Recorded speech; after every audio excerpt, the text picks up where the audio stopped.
La production de ce webinaire a été réalisée grâce au financement du ministère de l'Éducation. Veuillez noter que les opinions exprimées ne reflètent pas nécessairement celles du ministère de l'Éducation ou de l'Association ontarienne des troubles d'apprentissage.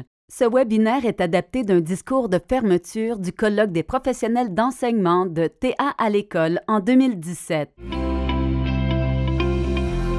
L'équipe de TA à l'école a le plaisir de présenter la séance « Vers un meilleur équilibre personnel » présentée par Dr Marie-Josée Gendron. Dr Gendron est un psychologue scolaire et clinique qui œuvre depuis plus de 15 ans, se spécialisant sur la santé mentale des enfants et des jeunes. Elle prend une approche souvent éclectique pour mieux comprendre la santé mentale en s'inspirant des théories cognitivo-comportementales du comportement. Elle a travaillé à plusieurs conseils scolaires en aidant les élèves et leurs familles. Plus récemment, elle a été le leader en santé mentale, travaillant avec plusieurs ministères pour développer et mettre en place une stratégie globale de santé mentale, se préconisant sur la santé mentale positive de tous les élèves. Au cours des années, elle a donné plusieurs ateliers sur toute l'étendue du continuum de la santé mentale, tels que la prévention du suicide et la vigilance face au suicide, le développement de la résilience et la promotion du bien-être mental. Dr Gendron est une contributrice régulière au site TA à l'école. Suivez les liens dans la description de la vidéo pour trouver plusieurs ressources. Juste une petite table des matières pour notre petite heure et demie ensemble. On va faire une mise en contexte au tout début par rapport à ce qui se passe en ce moment dans le milieu scolaire de tous les jours. Surtout de nos jours, il y a énormément d'attentes qui sont mises sur les enseignants, sur les éducateurs. Juste une mise en contexte par rapport à ça. On va aussi se parler de l'effet du stress sur le cerveau et comment est-ce que le stress affecte le cerveau et différentes parties du cerveau, comment est-ce que ça peut jouer un rôle dans notre résilience personnelle et notre bien-être. Puis ensuite, on va se parler de comment on fait pour avoir un meilleur équilibre personnel. Quelles sont un peu des stratégies qu'on peut mettre en place? On va puiser justement des ressources qui existent au niveau du ministère de l'Éducation, surtout leur curriculum sur l'éducation physique qui a été développé il y a quelques années. On va puiser un petit peu de là, puis on va aller un petit peu plus loin aussi, aller chercher dans la psychologie positive et le travail de Dr. Seligman, un psychologue très connu dans la psychologie positive qui a commencé un peu toute cette philosophie-là. Sur quelques stratégies gagnantes qu'on peut mettre en place par rapport à notre bien-être personnel. Alors, je commence toujours avec une citation, c'est une de celles que j'aime beaucoup, de Nelson Mandela, traduite un peu informellement, mais il avait dit que la plus grande gloire de vivre ne réside pas à ne jamais tomber, mais à se relever à chaque fois que l'on tombe. Donc vraiment, il s'agit vraiment d'une citation qui mise et qui préconise la résilience personnelle. Quand tout va bien et que les choses vont bien et que le train-train de la vie est positif, tout le monde va bien, tout le monde est de bonne humeur. C'est quand les choses ne vont pas bien qu'on a le plus besoin de notre résilience personnelle pour pouvoir rebondir de ces défaites-là et de pouvoir se remettre de ces stress. Alors en fait, le contexte scolaire de nos jours, puis je pense que je n'ai pas besoin de vous le dire à vous, il y a vraiment, on l'entend de plus en plus de nos enseignants, de nos directions d'école, qu'il y a une augmentation au niveau des demandes qui sont placées sur eux chaque année de plus en plus. La diversification de la tâche est devenue très, très complexe. On demande de plus en plus de travail de l'enseignant. On demande, le curriculum devient de plus en plus complexe, de plus en plus divers. On est en train de leur demander de plus en plus à différencier leur enseignement, à prendre le temps d'individualiser l'enseignement pour chaque élève selon les différentes attentes pédagogiques pour chaque élève. Les besoins deviennent de plus en plus complexes aussi d'un point de vue de l'élève aussi. On a des élèves qui viennent d'une population bien sûr diverse. On a des troubles d'apprentissage qui touchent à peu près 10-15% des élèves en moyenne. Et ça, c'est les troubles d'apprentissage qui sont diagnostiqués. Après ça, on a des élèves qui ont des difficultés d'apprentissage non diagnostiqués, qui rajoutent à ce nombre-là aussi. On a aussi, bien sûr, des besoins de santé mentale qui touchent aussi à peu près 20% des élèves. Donc, ça aussi, ça vient compliquer la situation par rapport à l'enseignement de nos jours. Donc, effectivement, il y a aussi les parents qui deviennent de plus en plus, on dirait, exigeants par rapport à ce qu'ils demandent de l'école.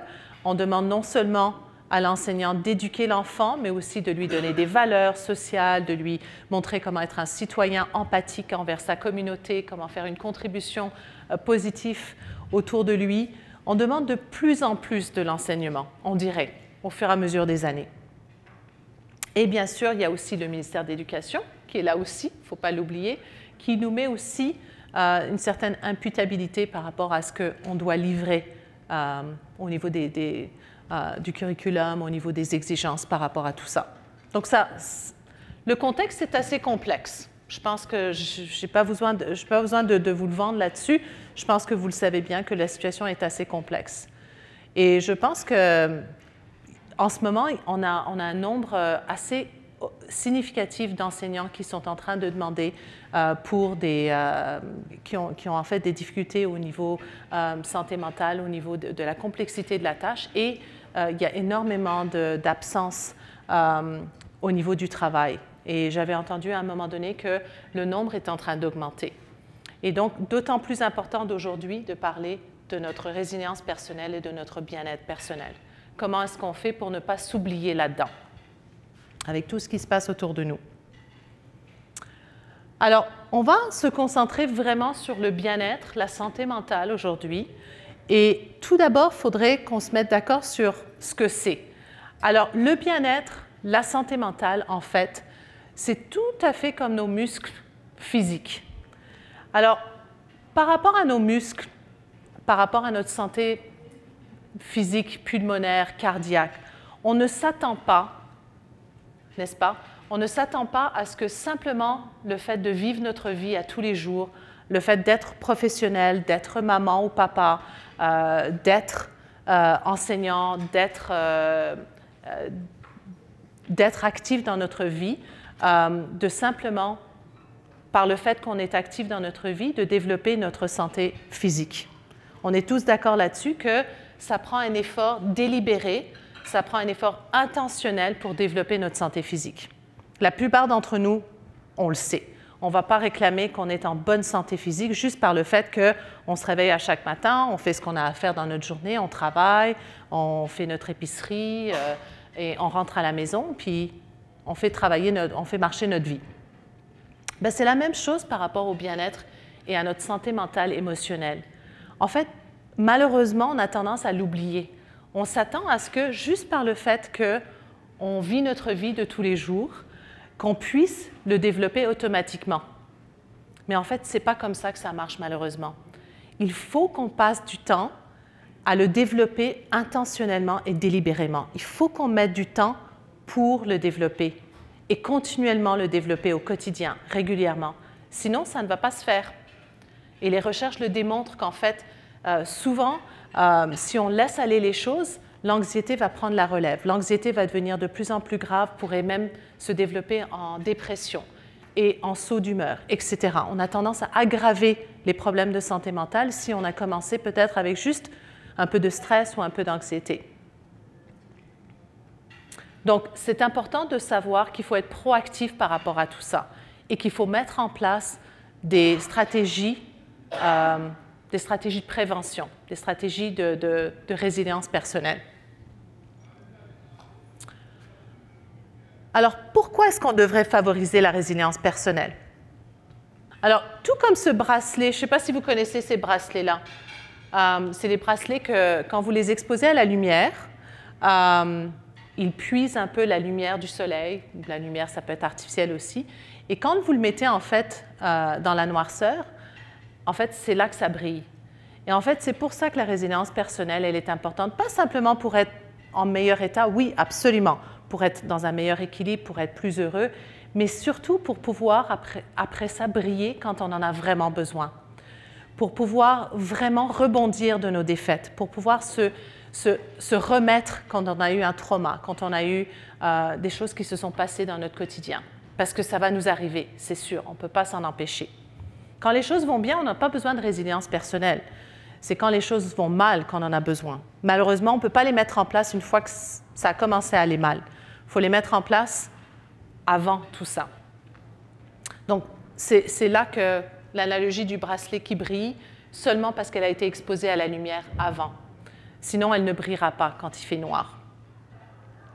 Alors, encore une fois, pourquoi la résilience personnelle? Et en fait, on définit vraiment la résilience personnelle à 3 niveaux. Tout d'abord, c'est pour pouvoir, ça nous permet d'accomplir notre plein potentiel. Deuxièmement, ça nous permet de surmonter les défaites, de surmonter le stress quotidien qui nous vient. Donc, ça nous permet de rebondir un peu de ces effets néfastes de tous les jours qui peuvent nous arriver, des mauvaises nouvelles qui nous arrivent, des mauvaises situations qui nous arrivent. Ça nous permet de se plier, mais de ne pas casser avec la tempête. Vous voyez ce que je veux dire? Et ce n'est qu'en mettant ces choses-là en place qu'on peut le faire. Malheureusement, si je peux vous donner un peu l'analogie de l'éducation physique ou de l'exercice physique par rapport à notre santé physique, c'est sûr qu'on pourrait commencer un régime de jogging une fois qu'on a eu une crise cardiaque, mais ça ne sera pas aussi efficace que si on mettait le régime de jogging en place avant la crise cardiaque. C'est sûr qu'on pourrait le faire une fois qu'on est stressé puis qu'une fois qu'on a développé le problème de santé, mais ça ne sera pas aussi efficace. Alors, c'est la même chose avec la résilience personnelle. Si on le développe et qu'on le met en place régulièrement avant que les problèmes, avant que la tempête n'arrive, on pourra mieux se plier quand la tempête arrivera. Et on pourra mieux se remettre de ces tempêtes-là. Quand il va y avoir des mauvaises nouvelles qui vont se passer, quand on va recevoir des mauvaises nouvelles d'un bien-aimé ou quoi que ce soit. On pourra mieux se remettre de tout ça.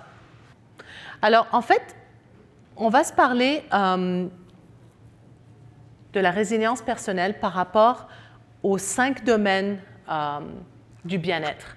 Et en fait, j'ai emprunté ça de l'éducation physique, du curriculum sur l'éducation physique du ministère. Je ne sais pas s'il y en a qui le reconnaissent. Oui? Non? Pas tellement. Oui, il y en a qui le reconnaissent. Alors, en fait, ça vient du ministère et en fait, on va mettre un peu la loupe sur chacun des domaines pour voir comment est-ce qu'on peut faire pour mettre des stratégies en place dans chacun des domaines. Alors, quand on parle d'un meilleur équilibre personnel, quand on parle de la résilience personnelle, c'est vraiment à ces 3 niveaux-là. Le premier, c'est d'être capable d'accomplir à notre plein potentiel, puis ça va être différent d'une personne à une autre, de pouvoir surmonter les stress de tous les jours, les stress quotidiens de tous les jours, ou les stress un peu plus grands qui nous arrivent de temps en temps aussi. Et troisièmement, de nous permettre de pouvoir faire une contribution positive à notre communauté autour de nous, en collaborant effectivement avec ceux qui sont autour de nous, nos collègues, nos pairs, etc. Alors, on va se parler, donc on revient un peu à notre cercle. On va commencer avec le domaine physique, puis ça, je ne vais pas trop passer de temps dans le domaine physique parce que je pense qu'on sait tous c'est quoi la santé mentale au niveau du domaine physique. On sait tous que le sommeil, une bonne alimentation et bien sûr l'exercice physique régulier.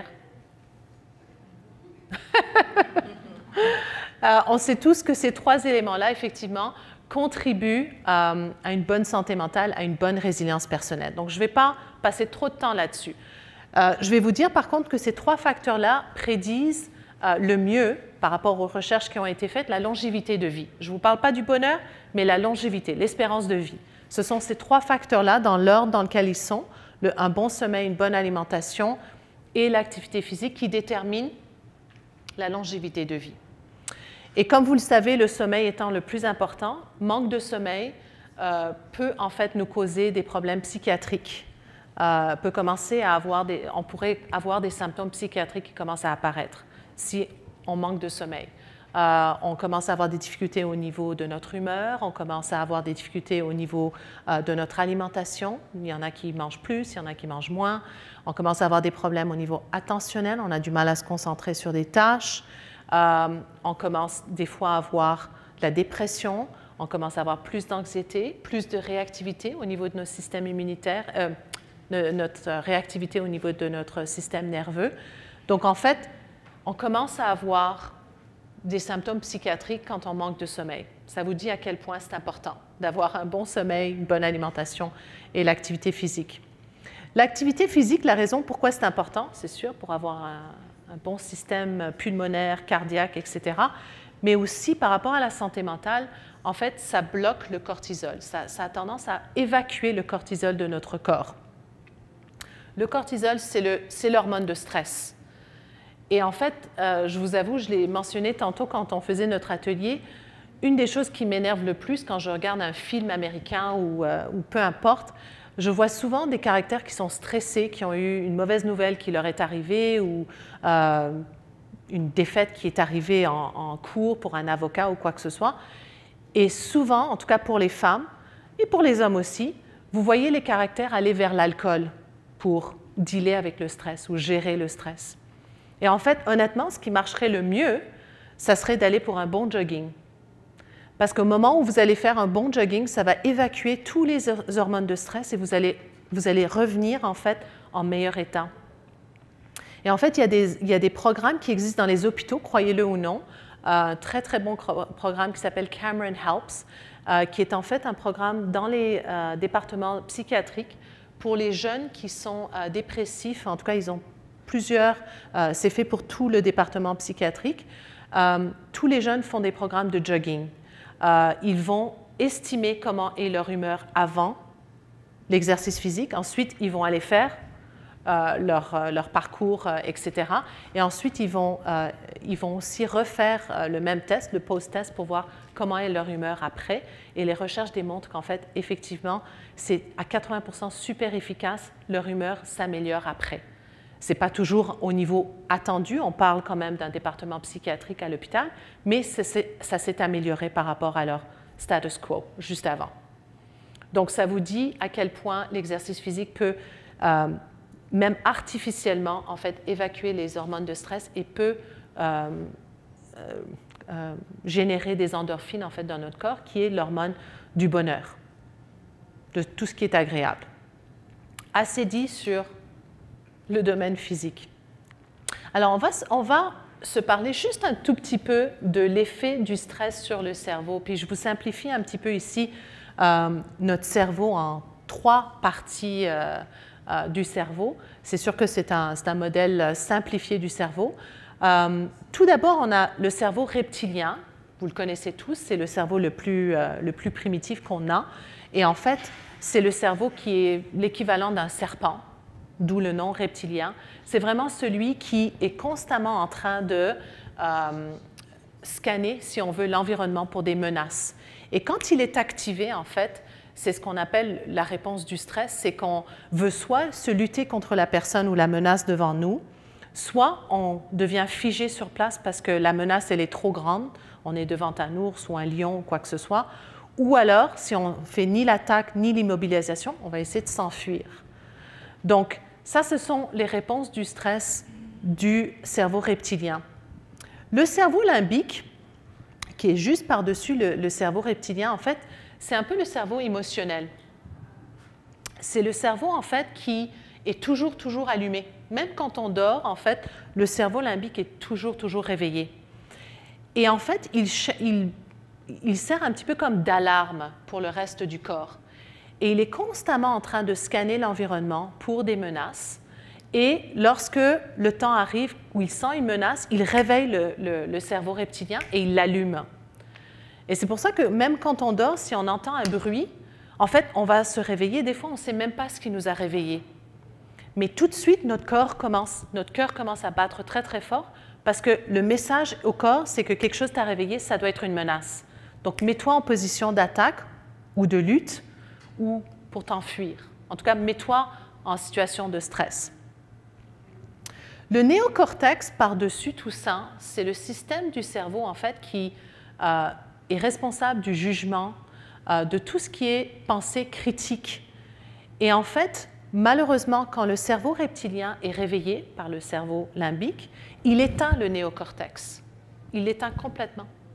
Et donc, la personne qui est en situation de stress où le cerveau reptilien est réveillé et qui veut survivre et qui voit la menace devant lui et qui veut soit s'attaquer à la menace devant lui, en fait, la personne ne peut ni entendre la voix humaine, ni comprendre ce qui se fait dire, ni pouvoir juger de la situation de façon logique. Donc, on a bien parlé de l'effet du stress sur le cerveau. Donc, vous voyez pourquoi chez un enfant qui est stressé, ou même chez nous, quand on est stressé, on ne peut plus raisonner. On ne peut plus avoir le jugement social, le jugement raisonné qu'on aurait normalement. Donc, c'est important de prendre un temps pour justement se recentrer. Une des façons qu'on peut faire ça, c'est en pratiquant des techniques de relaxation. Puis encore une fois, je vais vous donner, je vais encore faire l'analogie par rapport au jogging ou un régime d'exercice physique et l'idée du crise cardiaque, c'est que ça ne marchera pas de pratiquer des techniques de relaxation lorsque ça ne va pas bien. Ce n'est pas là que c'est le plus efficace. Ça ne marchera que si on a tendance et on a la philosophie de pratiquer ces techniques de relaxation de façon quotidienne, à tous les jours et régulièrement. Sinon, ça ne sera pas efficace. Ça pourrait l'être un petit peu, mais pas autant. Donc, on ne va pas commencer le régime de jogging et d'exercice physique une fois que la crise cardiaque est arrivée. On pourrait, mais je pense que le docteur va plutôt vous aviser de le faire avant. Et si vous le faites avant, ça ne va peut-être pas prévenir la crise cardiaque. La crise cardiaque va peut-être quand même arriver, mais on pourra mieux s'en remettre une fois que c'est arrivé. Donc, c'est ça un peu l'idée des techniques de relaxation. Puis en fait, physiologiquement et biologiquement, c'est impossible d'être dans un état calme, si on le fait comme il faut, et d'être en colère en même temps. Ce n'est physiologiquement pas possible. C'est un peu comme un remède qui marche à chaque coup parce que physiologiquement, c'est la seule façon qu'on peut réduire la réactivité du système nerveux. Donc, il y a des techniques de relaxation qui sont plutôt des respirations profondes. Il y en a beaucoup d'autres en ce moment qui sont à la mode.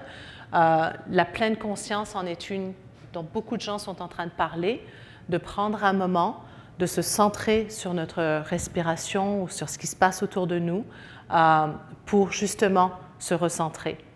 Les recherches démontrent qu'en fait, ceux qui ont tendance à plutôt se concentrer sur le moment présent ont tendance à être plus heureux. Ceux qui sont plutôt anxieux sont ceux qui souvent s'inquiètent du demain. Qu'est-ce qui arrivera si, puis qu'est-ce qui va arriver demain, puis qu'est-ce que j'ai à faire demain. Et ceux qui sont plutôt dépressifs ont tendance à plutôt rester un peu dans le passé. J'aurais dû pas dire ça, j'aurais pas dû faire ci, elle aurait pas dû me faire telle chose. Donc, pensez un petit peu à ce continuum entre la personne qui est prise dans le passé et la personne qui est un peu prise avec ce qui va se passer demain, et plutôt se prendre un moment pour se concentrer sur le présent. C'est vraiment ça la pleine conscience, c'est de prendre un moment pour se concentrer sur le aujourd'hui, le maintenant. Et ça se fait, la pleine conscience se fait en quelques secondes. Et l'idée, c'est de le pratiquer quotidiennement. Alors, on va essayer d'apprendre un petit peu ensemble comment on fait, comment est-ce qu'on peut mieux bâtir, favoriser notre résilience personnelle. Puis on va se concentrer un peu sur ces 5 domaines-là. On s'est bien parlé du côté du domaine physique, je pense que celui-là, on peut le mettre de côté. On va se parler un petit peu du domaine social. Et je vous dirais que le domaine social est très important. Et en fait, encore une citation que j'aime beaucoup, les gens vont souvent oublier ce qu'on leur a dit, ils vont oublier ce qu'on a fait, mais ils n'oublieront jamais comment on leur a fait sentir, en fait. C'est souvent, même par rapport, pensez un peu à vos expériences, souvent quand vous avez vu un film ou vous avez lu un livre, vous allez vous souvenir comment ça vous a fait sentir, mais vous n'allez pas nécessairement vous souvenir de l'histoire en détail ou quoi que ce soit. Et vous allez juste dire « Ah, c'est super bon, on va le voir. » Ben, c'est quoi? C'est à propos de quoi? Ben, je ne sais plus, je l'ai vu il y a très longtemps, mais c'est bon. Donc, c'est un peu la même chose par rapport au domaine social. On a souvent tendance à se souvenir comment quelqu'un nous a fait sentir.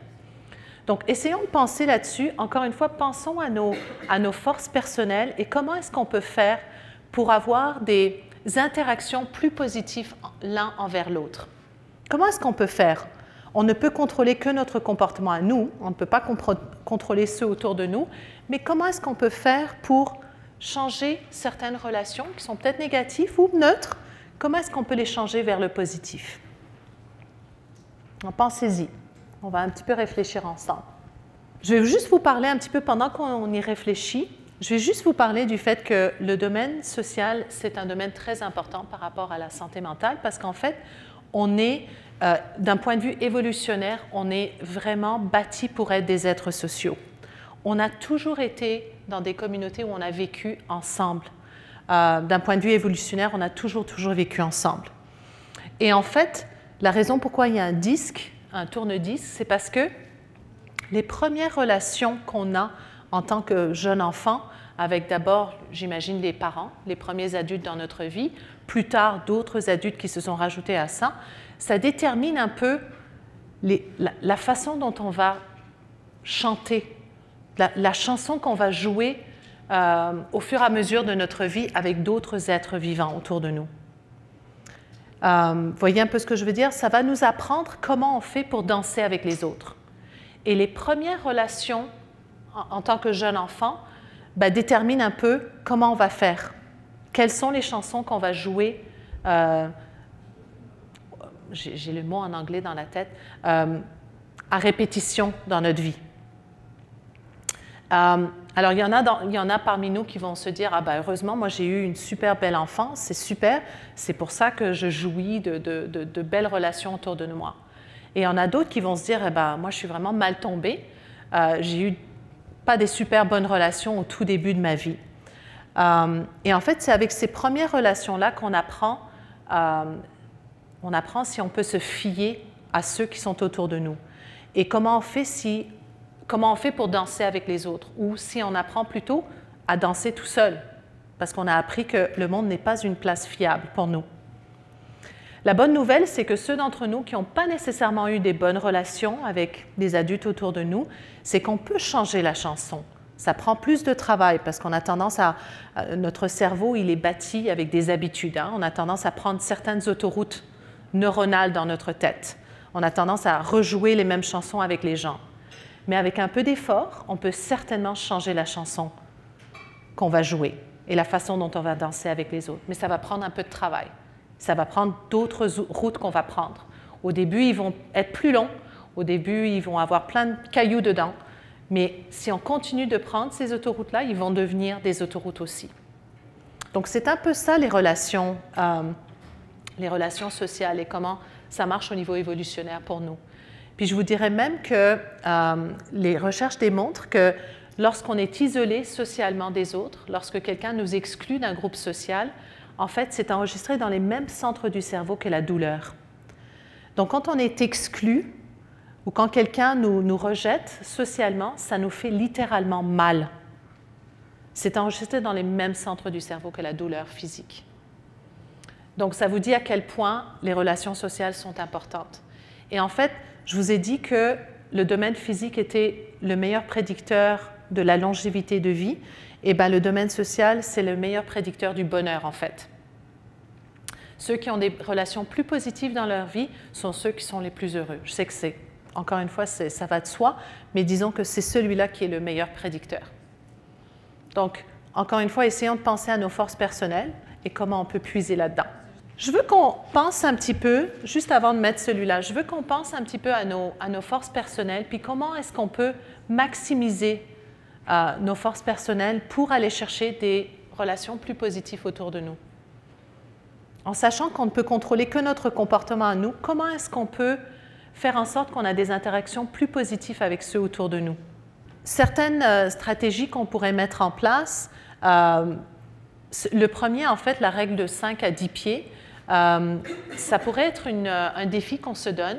C'est simplement, la règle, en fait, vient du domaine de l'industrie de l'hospitalité. Et en fait, ça a été démontré que ceux qui suivent cette règle-là, c'est ceux qui, quand ils voient quelqu'un à 10 pieds d'eux, ils commencent à regarder les yeux de la personne. Quand la personne s'approche puis elle arrive à 5 pieds de nous, en fait, on leur sourit et on dit leur nom. Alors, ça pourrait être un défi personnel qu'on se donne. On va essayer de mettre en place la règle de 10 à 5 pieds et de dire qu'on va dire bonjour et sourire à 3 personnes à qui, normalement, on ne sourit pas et on ne dit pas bonjour, par exemple. Et en fait, les changements de comportement et les changements d'habitude Souvenez-vous, il faut les faire régulièrement, il faut les faire à tous les jours. Et en fait, la recherche démontre qu'il faut les faire pendant 21 jours avant qu'on voit un changement dans notre comportement et dans nos habitudes. Vous vous souvenez ce que je vous ai dit par rapport aux autoroutes neuronales dans notre cerveau? C'est en le faisant à répétition qu'on arrive à changer les directions neuronales dans notre cerveau et on commence à créer des autoroutes d'habitude. Mais il faut le faire pendant au moins 21 jours pour que ça commence à faire un changement par rapport à nos habitudes. Et en fait, dans l'industrie de l'hospitalité, ils ont démontré que quand on met cette règle-là en place, les gens sentent qu'ils ont été mieux servis, ils se sentent plus heureux.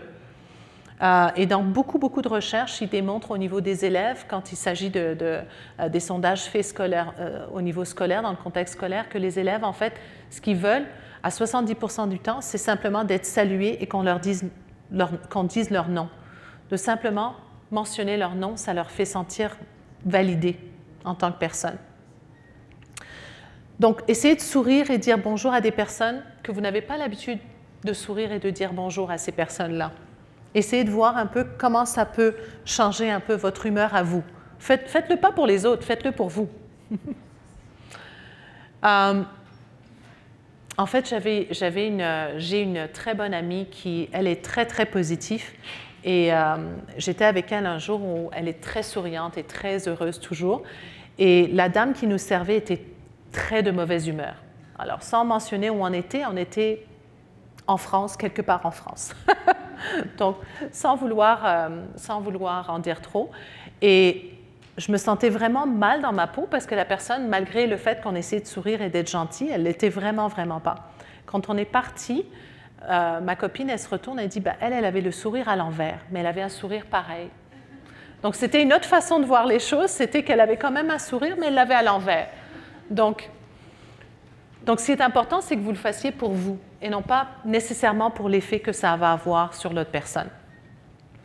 On sait aussi que ceux qui s'engagent dans leur communauté ont tendance à être plus heureux aussi. Donc, je sais que celui-là est un peu plus controversé. On n'a pas toujours le temps de le faire, mais même si vous le faites de façon informelle, quand vous vous engagez, en fait, ça démontre que les gens qui sont engagés dans leur communauté sont plus heureux. Et bien sûr, des fois, il faut que ça soit authentique, bien sûr, mais validez ceux qui sont autour de vous. Simplement de faire un commentaire que les cheveux de quelqu'un sont particulièrement jolis aujourd'hui ou qu'ils ont une belle robe ou qu'ils ont l'air bien aujourd'hui, ça joue énormément sur notre humeur à nous. Parce que, encore une fois, il y a la contagion émotionnelle qui arrive. Alors là, on a parlé du domaine social, on a parlé du domaine physique. On va se concentrer un peu sur le domaine émotionnel. Alors, quand on parle au niveau du domaine émotionnel, on ne parle pas des pensées positives, mais on parle plutôt des émotions positives. Et je veux que vous vous souveniez ce qu'on a dit sur le cerveau tantôt, le cerveau reptilien, le cerveau limbique. On a un biais qui est bâti en nous. On est constamment en train de scanner l'environnement, notre cerveau. On a un biais négatif qui est en nous. On est constamment en train de regarder pour des menaces autour de nous. Ça fait partie de comment on est fait. Donc, imaginez, pensez un petit peu quand vous êtes dans une fête avec plein d'adultes, si vous dites quelque chose de négatif, tel un tel va se divorcer. On va le chuchoter, mais tout le monde va l'entendre. Tout de suite, tous les oreilles vont s'aiguiser, puis ils vont l'entendre. Mais si vous venez de mentionner que quelqu'un a eu une promotion, ça va moins bien s'entendre. Et en fait, c'est simplement parce qu'on a un biais négatif qui est bâti en nous. Donc, le défi que je vous lance, c'est que, effectivement, on a un biais négatif qui est là. Les émotions négatives sont toujours constamment autour de nous. Ça fait partie de notre vie à tous les jours. Des choses arrivent, on va être prise dans le trafic, les gens vont nous dire des choses négatives, on va recevoir des courriels qui ne sont pas nécessairement positifs, etc., etc. Mais ce qu'il va falloir faire, c'est qu'il va falloir essayer de reprogrammer notre cerveau pour commencer à remarquer ce qui est positif autour de nous. Alors, quel est l'effet de ce visage sur notre humeur? Alors, la contagion émotionnelle, elle est vraiment vraie. C'est très difficile de ne pas sourire quand quelqu'un nous sourit, surtout quand c'est un beau bébé comme ça. Mais en fait, on peut le faire, je sais que là c'est artificiel, mais on peut le faire aussi de façon artificielle, parce qu'on doit le faire de façon intentionnelle pour changer et reprogrammer notre cerveau. Parce que le négatif, il est déjà là. Donc, il va falloir qu'on le fasse de façon délibérée. Sinon, ça ne marchera pas. Et en fait, on sait que dans le domaine émotionnel, il faut qu'il y ait un meilleur équilibre entre les émotions positives et négatives. Et en fait, l'équilibre dont on parle, les recherches démontrent que ce n'est pas un ratio de 1 à 1 dont on parle. Si on essaie d'avoir, pour chaque émotion négative, on essaie d'avoir une émotion positive, en fait, ça, c'est associé avec la dépression clinique. En fait, ça va en prendre 3, selon les recherches, 3 émotions positives pour défaire une émotion négative. Donc ça veut dire que si on a eu une mauvaise journée, déjà en commençant, on est arrivé au bureau, puis en arrivant au bureau, on s'est versé du café sur notre robe adorée, et ça veut dire que cette journée-là, dès le commencement, il va falloir qu'on aille puiser 3 émotions positives pour compenser et rééquilibrer un peu ce ratio-là. Et en fait, les recherches démontrent que les émotions positives, même s'ils sont faits artificiellement, en fait, ont tendance à améliorer notre performance. Croyez-le ou non. Donc, ils ont manipulé les émotions des docteurs, par exemple, et ils ont vu qu'en fait, dans leur diagnostic, ils sont plus précis quand ils ont des émotions positives qui sont présentes que quand ils sont normales. Ça a tendance aussi à élargir notre champ de vision, jusqu'à 70% de plus de vision périphérique. Parce qu'effectivement, quand on est stressé, on a tendance à réduire notre champ de vision. Donc ça aussi, ça a tendance à affecter notre quotient émotionnel. Ça réduit même nos risques de maladie. Si on expose les gens à un virus quelconque, lorsque les émotions positives ont été manipulées artificiellement, les personnes ont moins tendance à tomber malades. Donc, c'est important de reconnaître que les émotions positives, par contre, ce n'est pas la même chose que les pensées positives. Là, je vous parle vraiment des émotions, comment on se sent. Alors, on a parlé de la contagion émotionnelle. Effectivement, on sait que le bonheur est en fait plus contagieux que l'ennui et la dépression.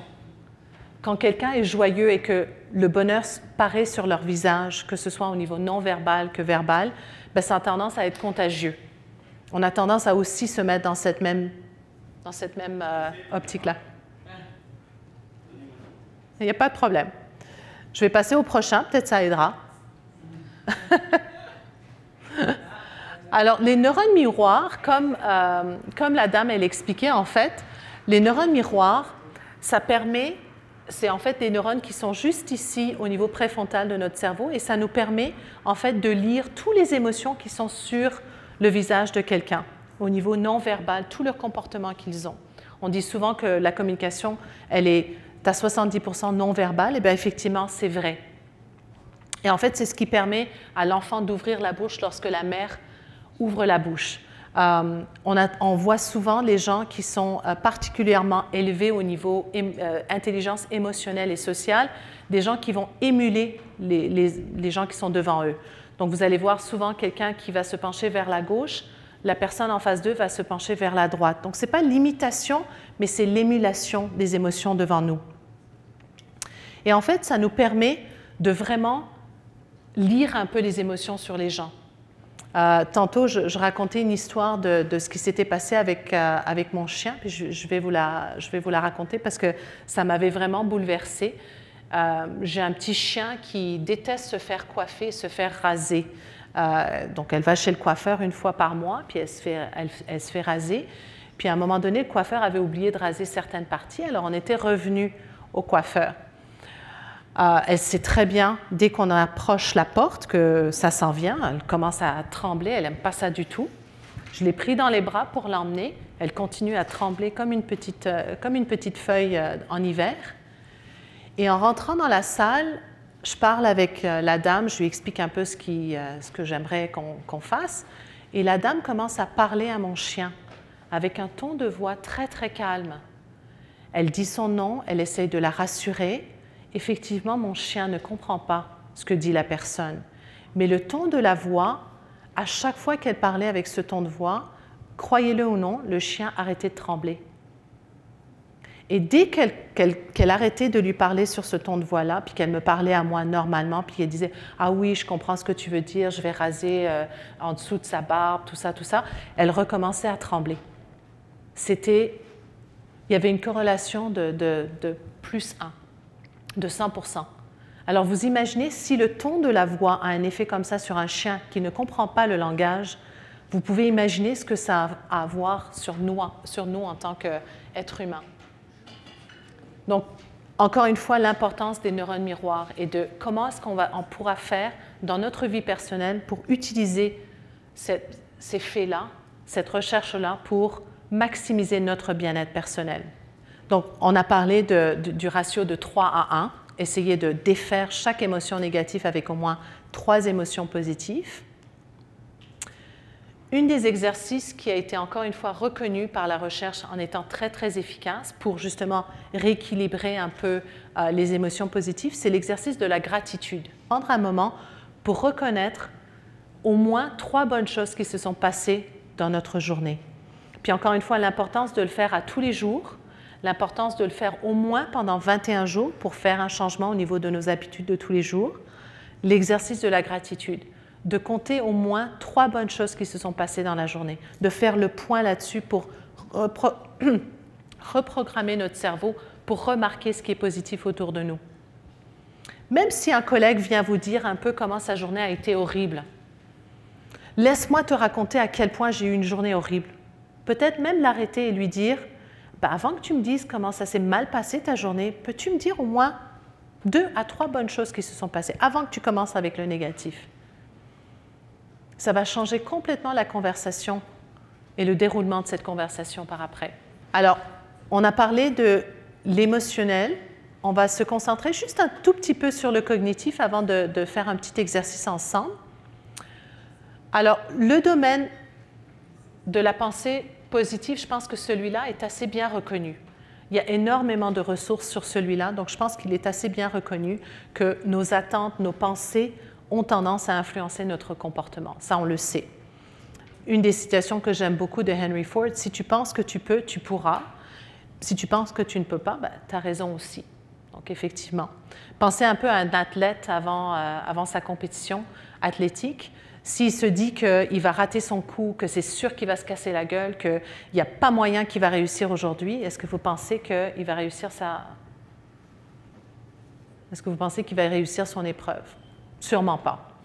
Et souvent, vous allez voir, les athlètes, en fait, souvent vont vous dire qu'ils vont s'imaginer, visualiser, en fait, le fait qu'ils ont gagné, qu'ils ont eu la médaille d'or, qu'ils sont sur le podium. Et c'est la seule façon qu'ils arrivent à influencer leur comportement. Même s'ils savent que les chances sont à 300% sûrement qu'ils ne vont pas recevoir, les chances sont définitivement contre eux qu'ils vont recevoir la médaille d'or, ils vont quand même s'imaginer faire la pente sans erreur, ils vont s'imaginer passer l'épreuve sans aucune défaite et s'imaginer gagner. Et c'est une façon d'augmenter leur performance. Et souvent, ils travaillent avec des psychologues justement qui puisent là-dessus, la visualisation positive. De reconnaître aussi, on a mentionné tantôt de prendre un peu de recul, de relativiser les choses. Quand on pense un peu à nos réflexions personnelles, de faire un peu le tri de ce qui est sous notre contrôle et ce qui n'est pas sous notre contrôle.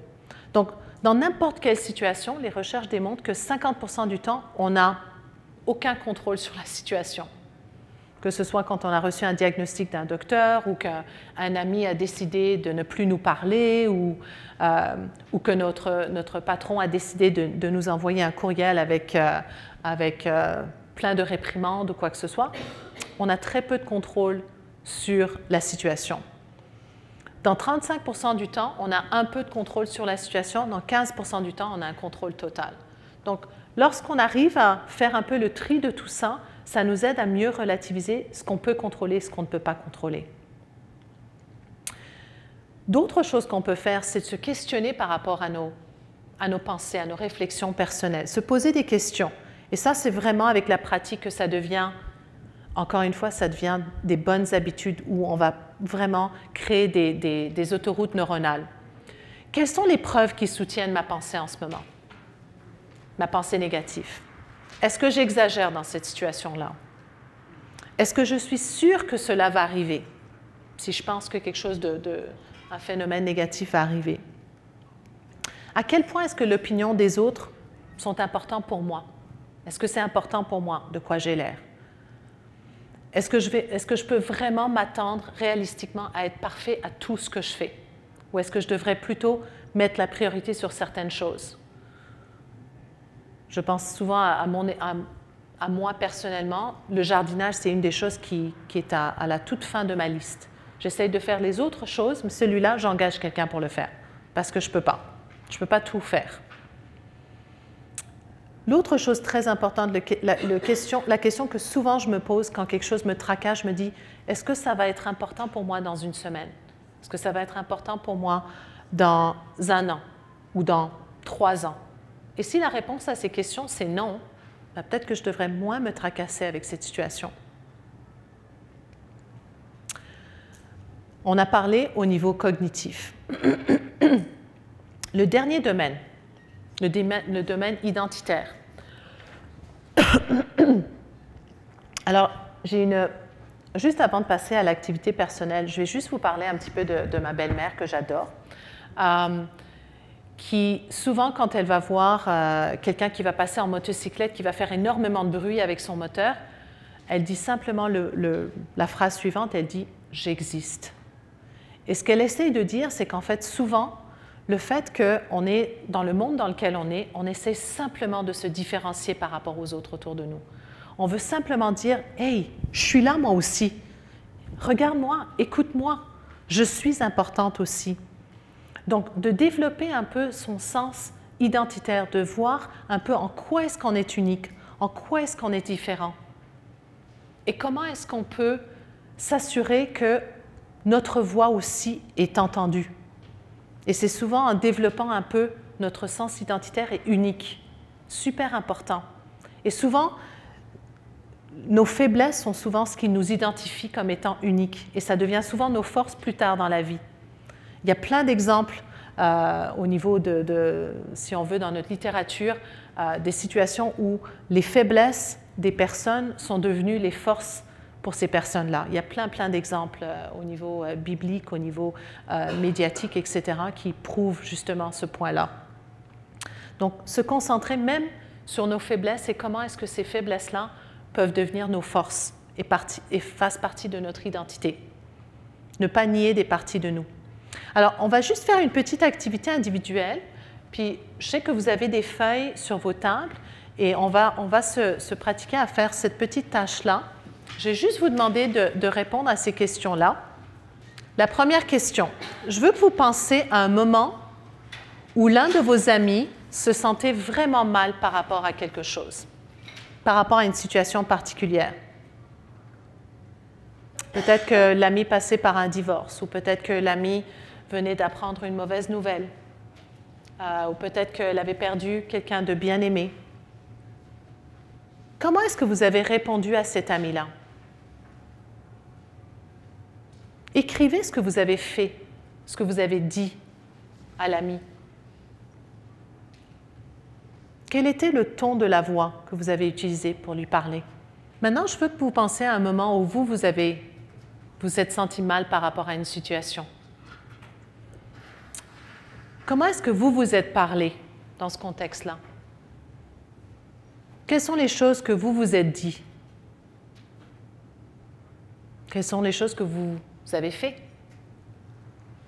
Quel était le ton que vous avez utilisé en vous parlant vous-même, dans vos réflexions personnelles? Alors, je pense que vous voyez où on s'en va. Est-ce que vous avez remarqué une différence entre les deux? Est-ce que vous avez remarqué que vous avez tendance à être plus gentil avec les autres que vous ne l'êtes avec vous-même? Est-ce qu'il y en a qui ont remarqué ça? Oui. Alors, essayons de voir comment est-ce qu'on peut être une meilleure amie à nous-mêmes. Comment est-ce qu'on peut être un meilleur coach à nous-mêmes?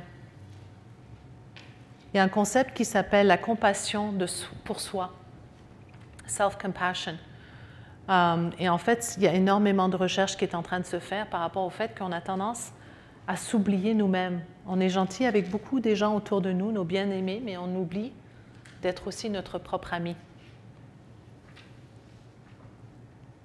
Donc, essayons de voir comment est-ce qu'on pourrait changer la façon dont on se parle à nous-mêmes.